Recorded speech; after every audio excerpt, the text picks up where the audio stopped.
Good evening. Tonight, I'm going to begin the first of three videos regarding mask and vaccine mandates. What a contentious subject to talk about, but the issue needs to be addressed head on. So let's jump into it right now. Many people will argue that requiring them to wear a mask or to get a vaccine violates their personal freedom. And my response is this is a very, very powerful argument.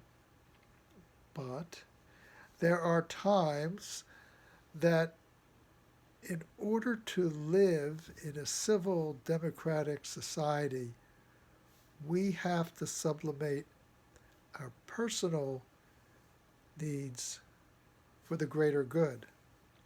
And that also we are currently doing so in many instances, and there are no complaints.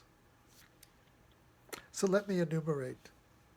Number one, you can smoke if you want, but you cannot smoke in a public building.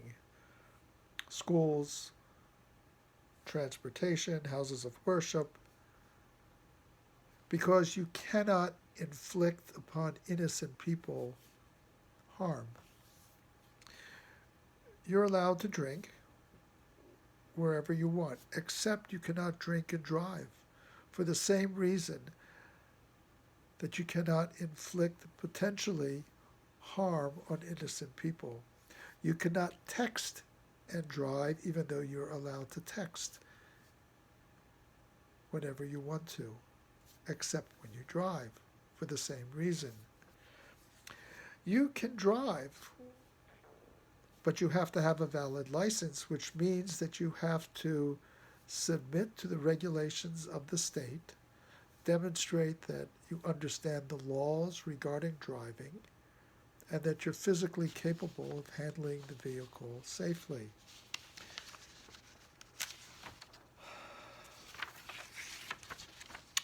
You can drive without a seatbelt if you so desire, but you will be cited for that.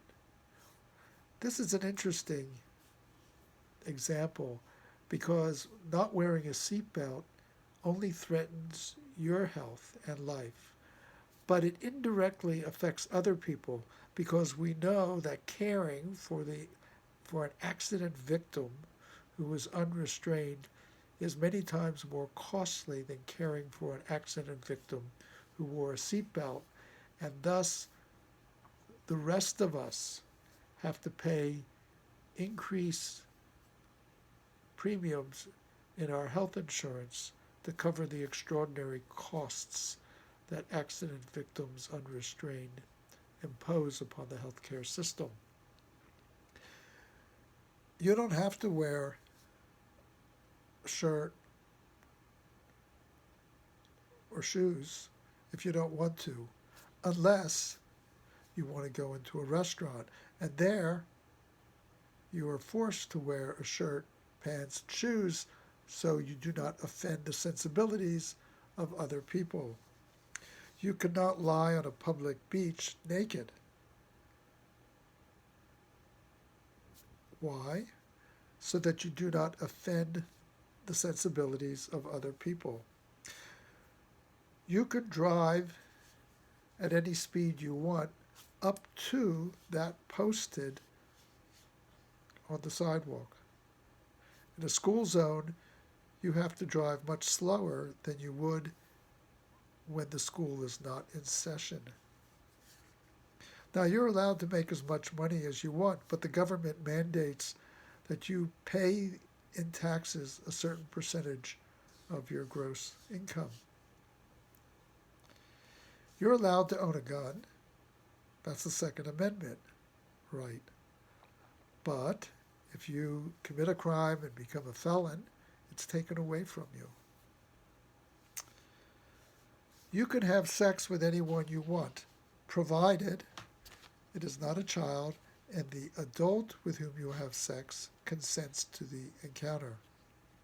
And finally, if you have a sexually transmitted disease and you engage in sex with a consenting adult and do not tell them of your condition, you can be charged with sexual battery.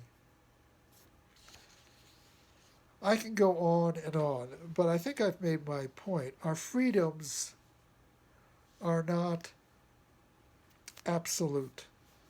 We voluntarily accept restrictions on what we wear, what we do, where we go, how fast we go, in recognition of the fact that our safety and that of our loved ones depends on strangers' willingness to also accept limitations on their behavior. And a mask and a vaccine are just two more examples of where we decide as a community to watch out for each other. Thank you.